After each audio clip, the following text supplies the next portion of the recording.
อาการ32พื้นเท้าขึ้นมาอาโทเกสามัทธกาเบื้องต่ำแต่ปลายผมลงไปตาจาปาริยันโตมีหนังหุ้มอยู่เป็นที่สุดรอบปุโรนานัปปการัสสะสุจิโนเต็มไปด้วยของไม่สะอาดมีประการต่างๆอาทิมัสสมิงกายเยมีอยู่ในกายนี้เกสาคือผมทั้งหลายโลมาคือขนทั้งหลายนาขาคือเล็บทั้งหลายทันตาคือฟันทั้งหลายตาโจคือหนังมังสังคือเนื้อนาหาลูคือเอ็นทั้งหลายอาทิคือกระดูกทั้งหลายอาทิมินสังเยื่อในกระดูกวากางมามหาทะยังหัวใจยักกะนังตับกิโลมากังผังผืดปีหากังไตบาพาสังปอด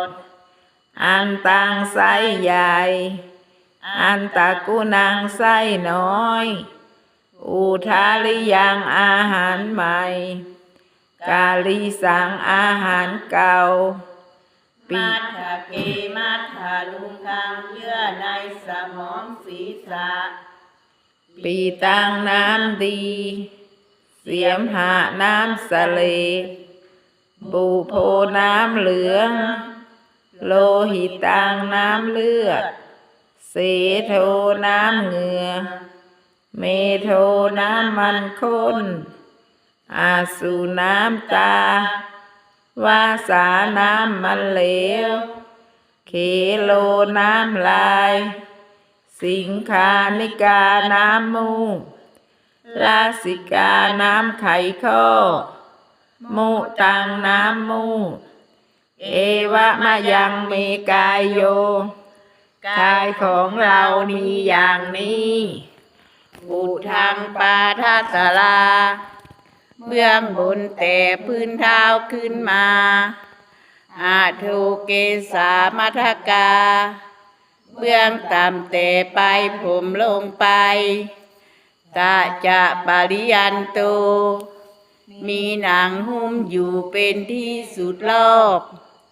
ปุโรนานัปปการัสสะอสุจิโน